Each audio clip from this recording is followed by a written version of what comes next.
নমস্কার, কালচারাল টকিজের এক নতুন পর্বে আপনাদের সবাইকে স্বাগত। সম্প্রতি একাডেমিতে হয়ে গেল অনেক প্রযোজিত নাটক আক্ষরিক। চলুন দেখে নেওয়া যাক এই অনুষ্ঠানের কিছু ঝলক। চারিদিকে জঙ্গল আর ভোগলার বন। ভূমিকম্পে জমির ঢাল বদলে যাওয়ায় সরস্বতী বুকে পলি জমে গেল। বড় বড় জাহাজগুলো আর বন্দরে ঢুকতে পারল না। আর ঠিক তখনই স্রোতস্বিনী হয়ে উঠল ভাগীরথী।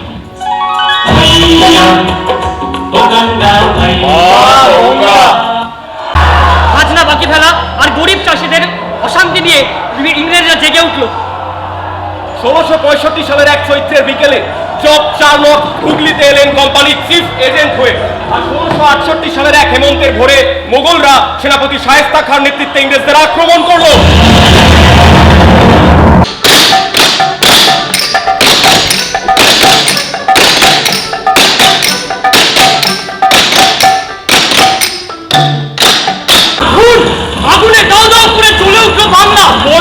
দেশে গ্রাম ছেড়ে পালাতে লাগলো সবাই। আমাকে কেটে নিয়ে মা হেঁটে যেতে পারবে না লম্বা জল জঙ্গলের পথ। তাই এরকমই একদিন বর্গির ভয়ে ঘুম উড়ে যাওয়ার রাতেই জন্ম হলো আমার। ভুল করে হয়তো আমার ছোট ছেলেটা এত বারণ করি শোনে না, ছেলে হাতুড়ি পেলেই হলো যেখানে সেখানে ঢুকে দেবে। আর হবে না মা, এবারের মতো ক্ষমা করে দিন। আমি যে করেই হোক একটা নতুন রূপোর থালা কিনে আপনাকে দিয়ে যাব। আমাকে 1 মাস সময় দিন মা। শোনো শম্ভু, এখন থেকে আমার সব বাসন তোমার ছেলে পঞ্চাননকে দিয়েই নকশা করাবে। এত সুন্দর নকশা আমি ভিনদেশের বাসনেও দেখিনি। যাবি কোথায়? কিছু একটা ঘটছে রে দাদা, আমরা ধরতে পারছি না। পাগলা, তোর কিছুতেই না বেশি দিন মন টেকে না, সেই ছোটবেলা থেকে দেখে আসছি। খিদে পায় রে দাদা। কিসের খিদে? আমার মনটা বড় হ্যাংলারে, তাই নতুন কিছুর গন্ধ পেলেই বেহুল হয়ে পড়ে। সাগর ডাকে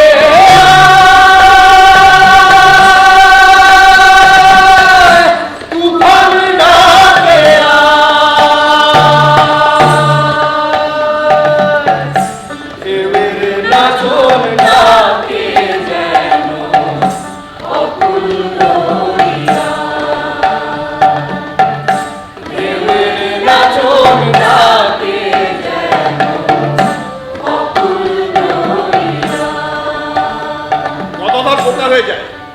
আমার পাশে মাথা নিচু করে দাঁড়িয়ে ছিপ দিয়ে মাটি পড়ে এক ছটকায় অন্ধকার নেমে আসে। দম বন্ধ করে দাঁড়িয়ে আছি আমি,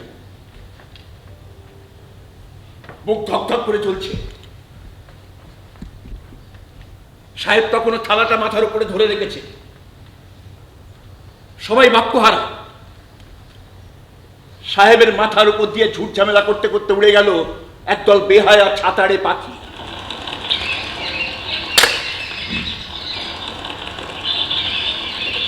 At last, Munshiji, we have found the right person.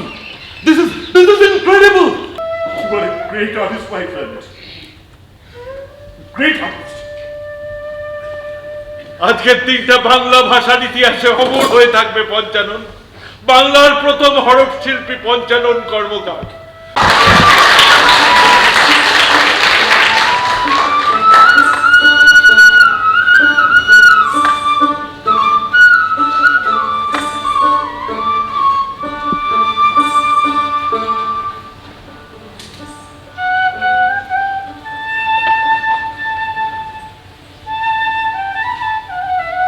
একটু ঘুমোও শান্তিতে, ভোর হতে দেরি আছে।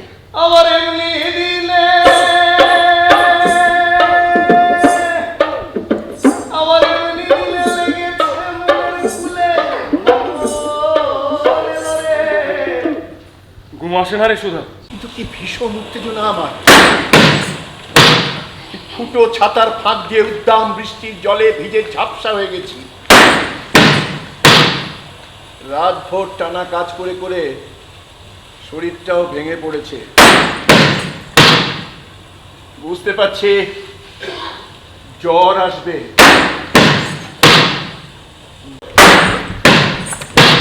চমকে উঠলাম। আর তারপরে পাচ্ছক জ্ঞান লুপ্ত হয়ে গেল আমার।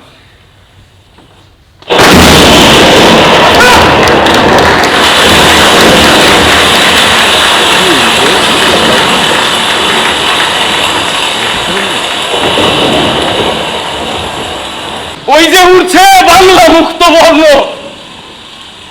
আজ আমি ওদের খাঁচার দরজা খুলে আকাশে উড়িয়ে দিয়েছি। ওই ঈশান কোণে ভেসে যাচ্ছে ঝাঁকে ঝাঁকে বাংলা অক্ষর। ডানা মেলে পৃথিবীর আশ্চর্য আকাশে। ওই যে সাপ ধরা বুড়ো ওসমান কুঠিতে আসতো তোমাকে তামাক পাতা বেচতে, ওর কাছ থেকে সে বিষ কিনেছিলে তাই না? নাকি সায়ানাইড?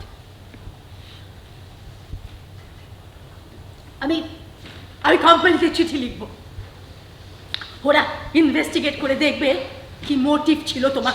আমি বাঁচবো আমার নতুন কাজে। কালীকুমার রায়ের হাতের লেখার ছাঁচে নতুন অক্ষর কাটবো, আরো সুন্দর হবে বাংলা যুক্তাক্ষর। মদন গঙ্গে মহাজন কারুকারের মাথা ছেটে আরো ছোট করে সাজিয়ে দিতে হবে। আমার নাও যেন ডুবে মায়া। আমার তো একটিমাত্র মেয়ে, তা সে মেয়ে যদি বিয়ে হয়ে বাইরে যায় তাহলে তোমার সংসারটা চলবে কি করে? হ্যাঁ, এই তোমার নিজের হাতে বসানো মাধবীলতা, কাঞ্চন, বাতাবি এসব তো ডালপালা শুকিয়ে মরে যাবে। থেকে মনোহরের তো এটাই বাসা, তা লক্ষ্মীর বাসায় মনোহর থাকলে ক্ষতি কি? আমি ভয় তোমায় বলিনি, ওদের মধ্যে একটু আর কি ইয়ে ওই আছে একটু ভূমিটা কি? দুজন খালি ঝগড়া করে, বিয়ে দিলে সেসব যদি বেড়ে যায়। সত্যি তো খুব সমস্যার কথা।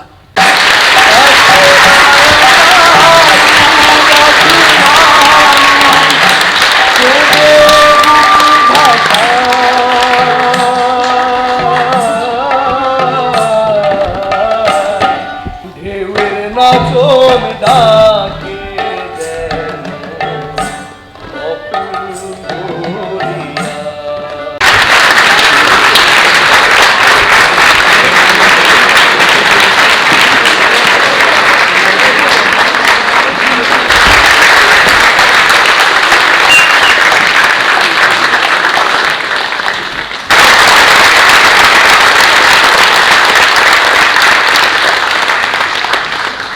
নাটকের ধারণা যে পাল্টে গেছে সেটা আপনারা সবাই দেখতে পাচ্ছেন।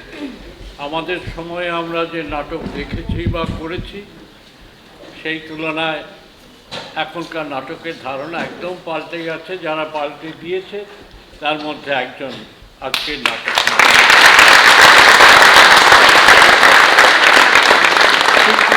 শুকনো ইতিহাসের ঘটনা যে এভাবে জীবন্ত করে তোলা যেতে পারে সেটাও একটা দেখবার মতো অভিজ্ঞতা।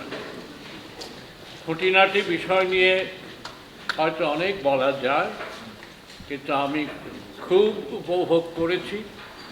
আমি ওর নাটক আরও দেখেছি কিছু। আমি ওই কৃতজ্ঞ থাকি যে এই সমস্ত ছেলেমেয়েরা এখন বাংলা নাটকের ক্ষেত্রে উঠে আসছে। আপনারা সবাই ভালো। একটা নাটক দেখতে এসেছি, ওদের আমন্ত্রণে আসেনি, নিজে আসবো বলে এসেছি। তাই বুঝতেই পাচ্ছেন যে নাটকটা কোথাও মায়া ধরিয়েছিল। আর যেটা সবচেয়ে বড় কথা, যে পুরো একটা দল, এতগুলো মানুষ একসঙ্গে শুধু অভিনয় করছে না, মঞ্চটাকে জীবন্ত করে তুলছে, মঞ্চটাকে তৈরি করছে, ভাঙছে, নতুন করে করছে। সমস্তটার মধ্যে এতগুলো মানুষ একসঙ্গে কাজ করছে, একটা সৃষ্টি তৈরি করছে এবং ইতিহাসের তথ্য থেকে। সত্যিই তো কোনো গল্প নেই, কিন্তু ইতিহাস, অমলিন একটা ইতিহাস, সেটা এইরকম প্রাণবন্ত হয়ে ওঠে থিয়েটারই কেবল পারে। সেটা দেখাচ্ছি।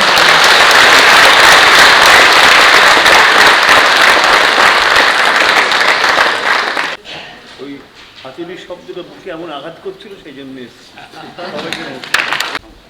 নাটকটা যে বিষয়, অক্ষর লিপি, পঞ্চানন কর্মকার যখন আমাদের স্মরণ করে, বাংলা থিয়েটারে নতুন অক্ষর লিখছেন দেবাশিস।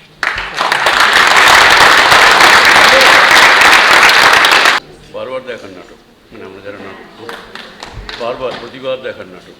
কী করে এটা হচ্ছে, কী করে সম্ভব হচ্ছে, একজন অভিনেতা শিফটিং করতে করতে অ্যাক্টিংয়ে চলে যাচ্ছে।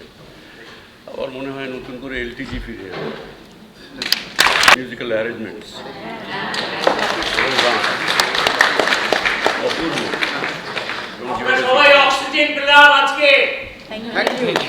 প্রশংসা করার অক্ষর খুঁজে পাওয়া খুব মুশকিল। আর দেবাশিসের একের পর এক কাজ মানে আমাদের বেঁচে থাকাটাকে সার্থক করছে। দেবাশিস সবার থেকে আলাদা, এটা আরেকবার প্রমাণ করছে।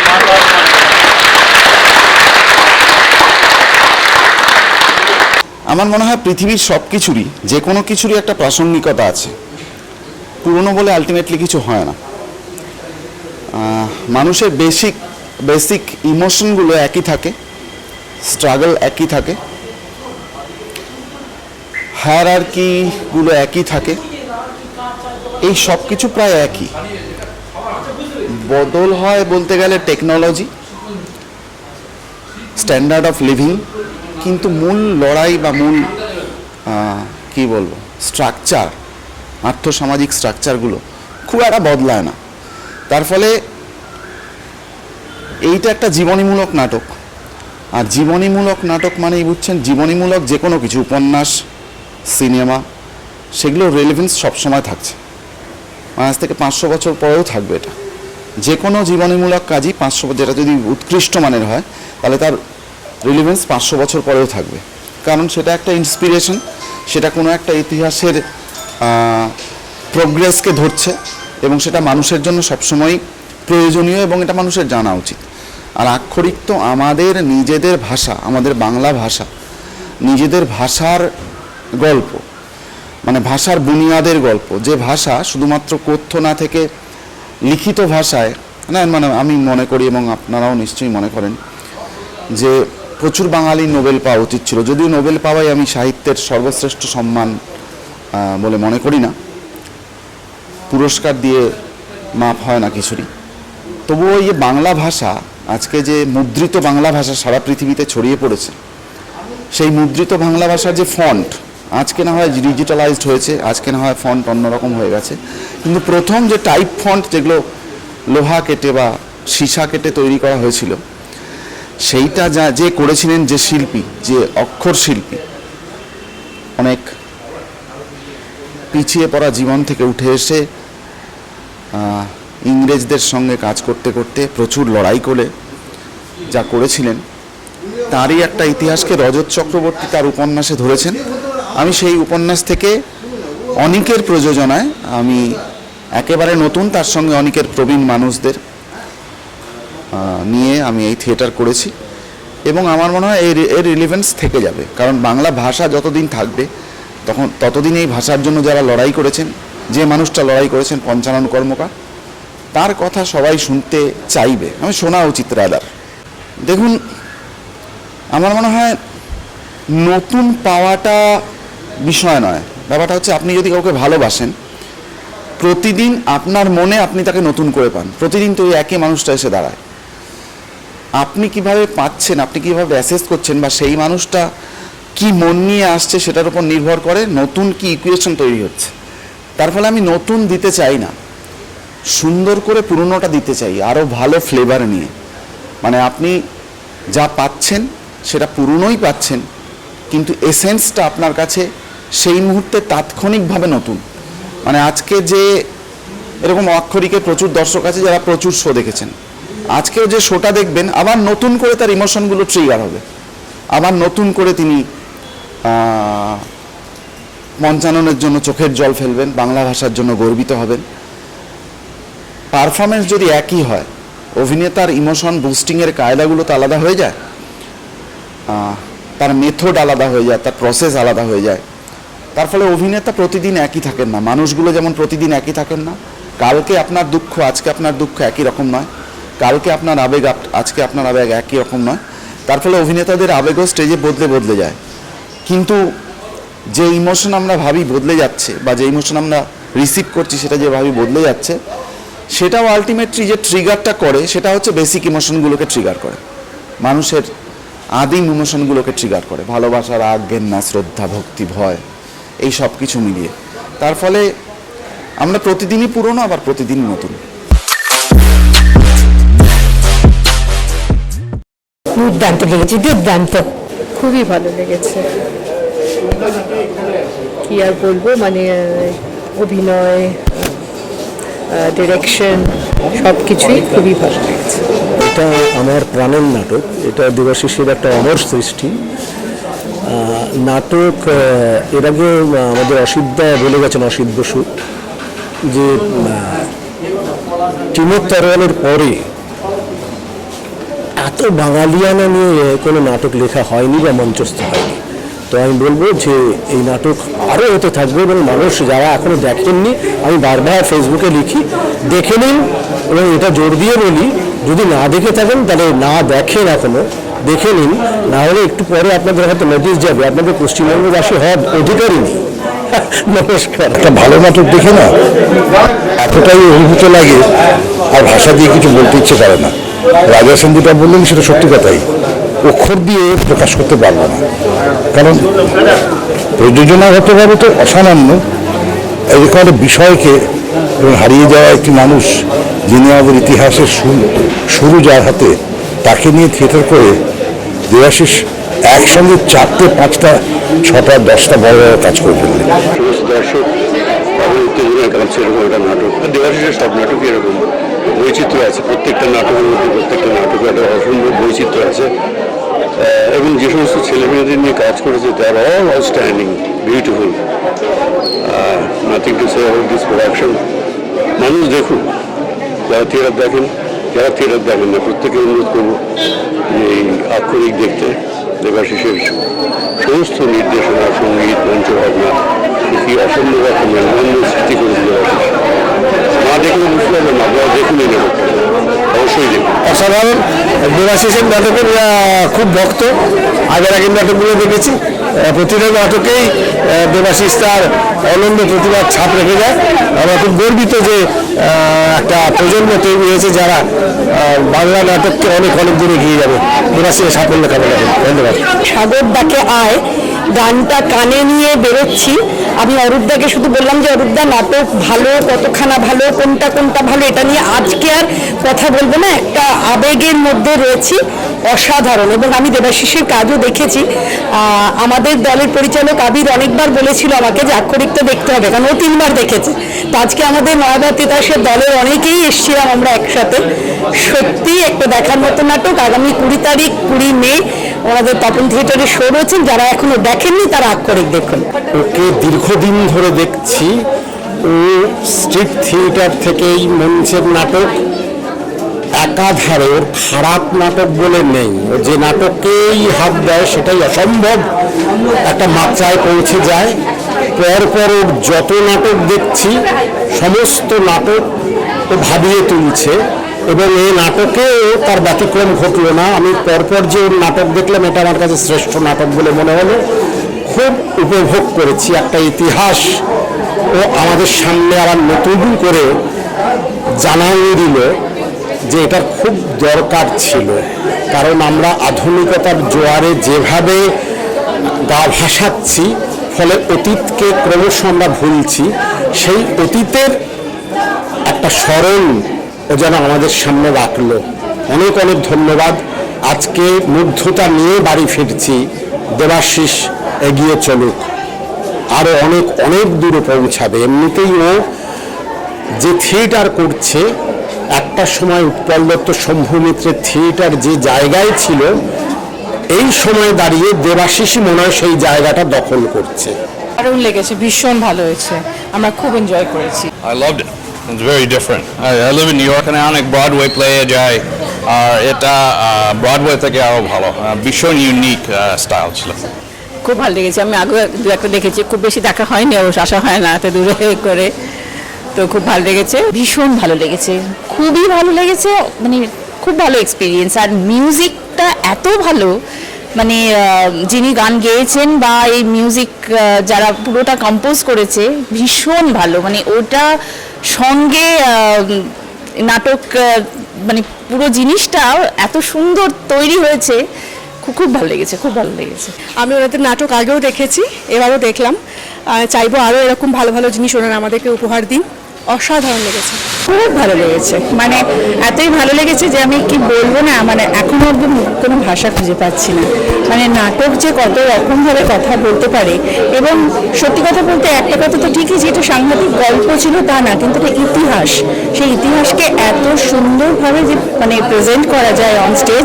দেবাশিসকে ধন্যবাদ, আর দেবাশিসকে যারা সাহায্য করেছে, অভিনেতা অভিনেত্রীর দল, প্রত্যেককে অনেক অনেক অনেক ধন্যবাদ। নাটক তো খুবই ভালো লেগেছে।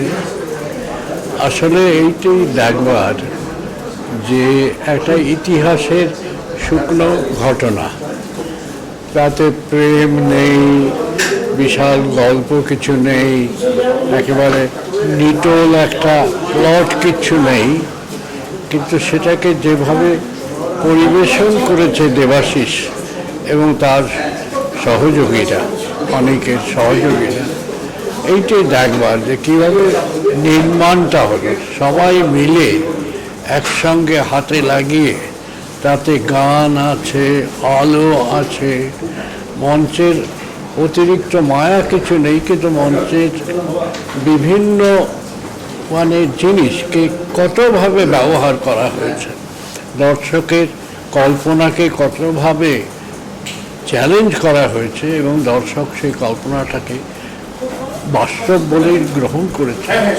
দেবাশিসের এই যে নাটকের চেহারাটা বদলে দেওয়া, এটা আমি গত কয়েক বছর ধরে আমি লক্ষ্য করছি। সত্যি সত্যি আমি খুব মানে বাঙালি হিসেবে কৃতজ্ঞ দেবাশিস এই কাজটা করেছে, এবং এই দল অনেক তার এই কাজটা তাকে সম্পূর্ণভাবে সহযোগিতা করে সুন্দর নির্মাণ করেছে। খুব ভালো লেগেছে নাটক।